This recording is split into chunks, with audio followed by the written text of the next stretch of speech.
Yeah, hi, it's me. Yeah. Yeah, I was wondering, the weekend, do you want to play some role-playing games? Yeah, you know, the pen and paper stuff.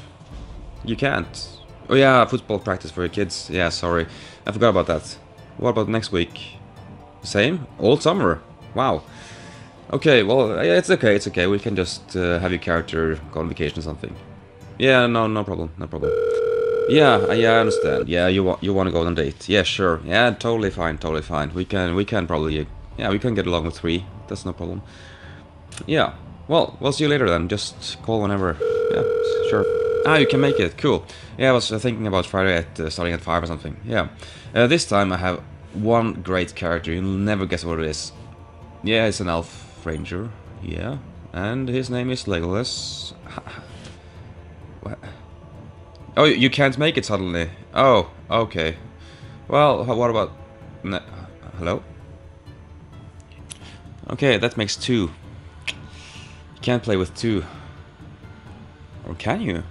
Hey. Hello. Well, role-playing game for two people. Let's see. Pathfinder, the adventure card game. This is designed for being playable alone or with friends, and played without a dungeon master.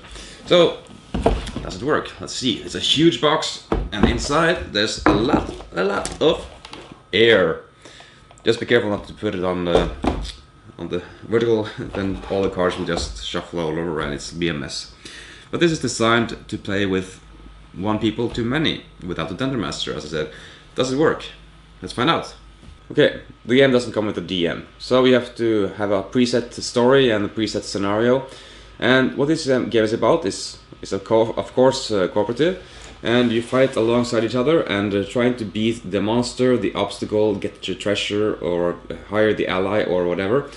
And it's kind of random. And these cards will tell you how to get the card and how to beat the monster and so forth. But the important thing is the adventure card. Also, you notice there's a box in here. This comes with the base box, and in this case it's Rise of the Rune Lords. That's the first Pathfinder adventure card game set. And it's room for a lot more expansions, so you have to buy expansions to play more of the game. But how does this play at all? Let's find out. The game is designed to be played with friends, or you can play just a single setting, playing a scenario, it says here, and just follow the steps here and complete it. But what you really want is to play a campaign, a full campaign. So we have this here, Adventure Path. The B says for the base game or core set. So you have to complete these adventures in this order. We start with 1, the Burnt Offerings, which I have here. And this Burnt Offering says, complete the scenarios in this order. Attack on Sandpoints, so we find this card again. And this one says, get these locations, depending on the number of players. So let's say we have 3 players, we find all these locations here. So, once we have the locations, we just add the monster cards. Let's see, here is a list: monster, barrier, weapon, spell, armor, item, ally, and blessing. This list will be always the same, but the numbers will vary from location to locations. Also, the locations have special rules applied to them, and some backstory if you're interested in that. And of course, this is a role-playing game-ish, so you want to read the descriptions to get the most out of it. Okay, let's just add the cards. So we have 5 locations in a circle here, a deck of cards that has a countdown timer, and the location or the scenario description up here. We are missing something though. Yeah, a character. You need a character, of course, and this game tries to simulate that by having a character that is yours, and you gain abilities that you did not have at the beginning of the game, and you become stronger and stronger, just like you should in a role-playing game. So let's find out how that works. So first you choose a character from several characters available. Like this one, Ezran. Oh, he starts with these kind of cards in his deck. So 1 weapon, 8 spells, 0 armor, 3 items, 3 allies, and no blessings at all. Once you found those cards, based from the box, they have stats here. This is basic, so you can choose this one if you want. Then flip it over, and on this side you see all your stats and your special abilities for this character. So, during the game you will gain new cards, and you will add them to your deck, and at the end of the round you will just make sure you don't exceed this limit here, and just throw away maybe the basic cards and something, and make this deck stronger and stronger. Also, you notice there are small squares here that you can mark with a pencil to make you stronger.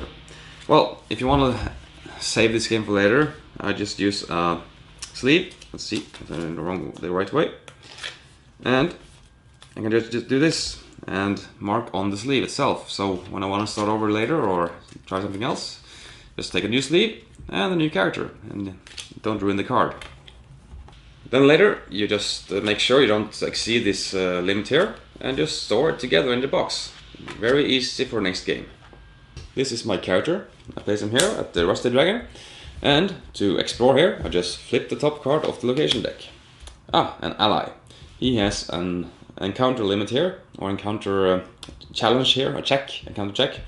I have to beat this in order to acquire him. I can fail just by banishing him, since this is not a monster. So let's see, I need to have a 10. On my character sheet, it says I have a charisma, which is like here, it says charisma or diplomacy. I have a 6d6 for charisma.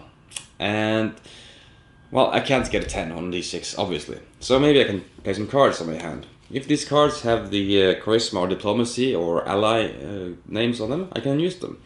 In this case I don't, so this card is lost forever. It goes back in the box. So that's it actually. You flip a card, as in Munchkin, and do whatever it says on there. Okay, I said Munchkin, and this is Munchkin as it should be, maybe. In Munchkin you flip a card and you just fight the monster or get the trap or whatever.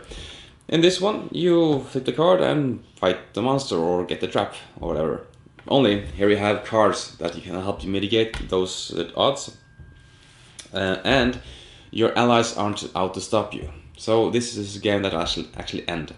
So let's say you're doing amazingly well and the other people on your team are not. So at the end of the game you have a lot of great treasure on your hand.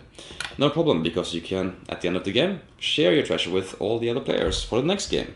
And this way you can share the wealth, and you all become stronger based on one person's brilliance and the next person's fail. But it sounds fairly easy. The problem of the game is the time. You have a time limit here. Normally, in most scenarios, you have to find a villain and beat him. And in order to do that, you have to go through all the locations, empty the decks, and then fight the villain at the end, most of the time.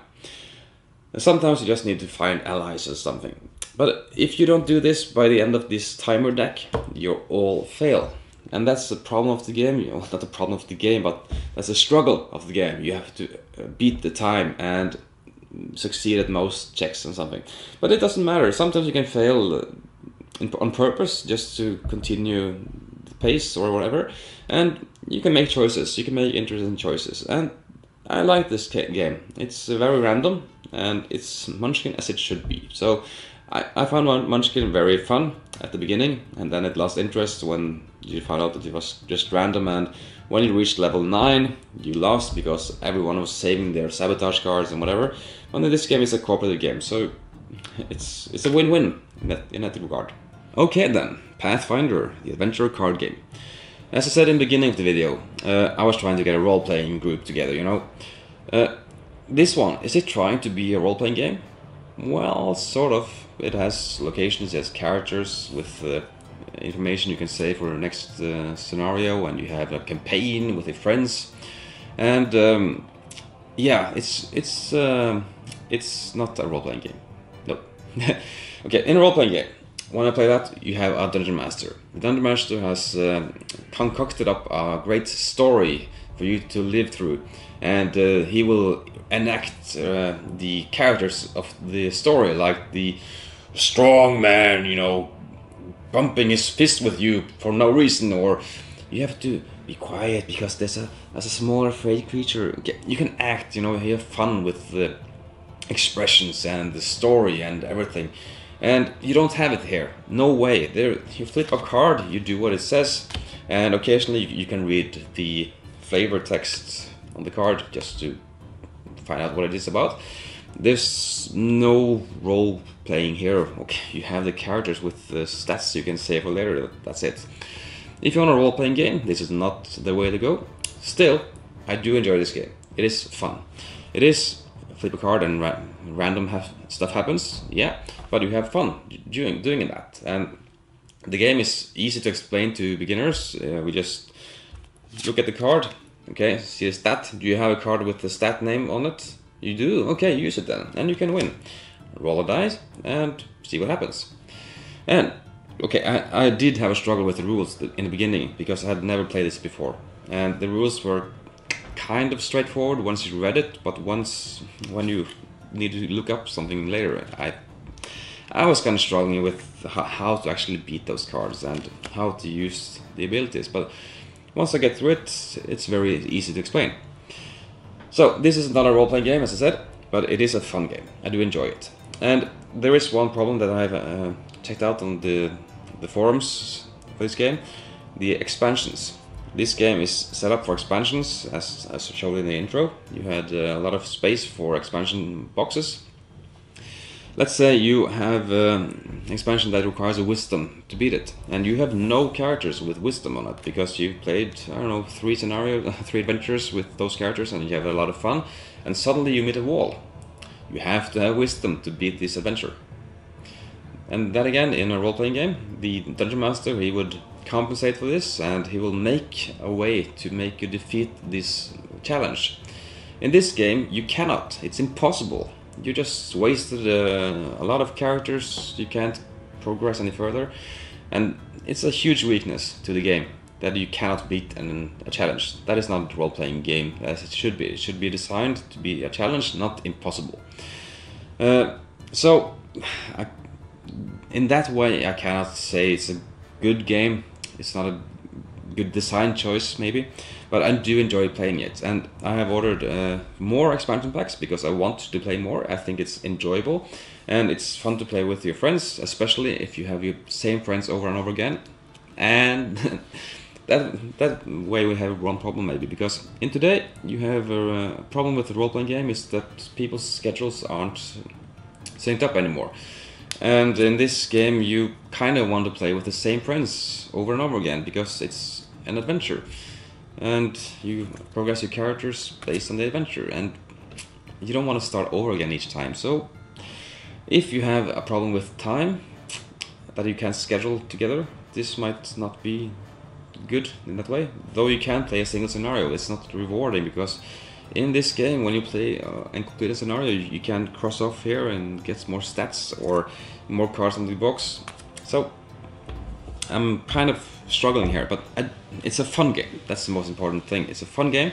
I want to play more, and you can play it solo, and it works very well. So if you have that's one way to look at it.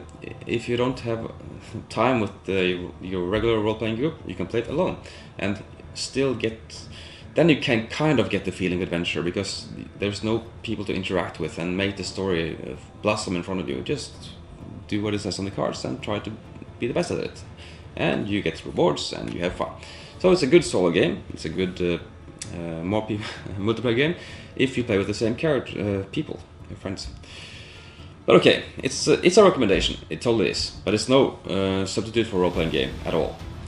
But okay, this is the Rise of the Rune Lords. It's a base set, only base set with no expansions on it, and I enjoyed it a lot. So thank you for watching. I hope you've got a feeling for what the game is and what it can help you achieve or experience.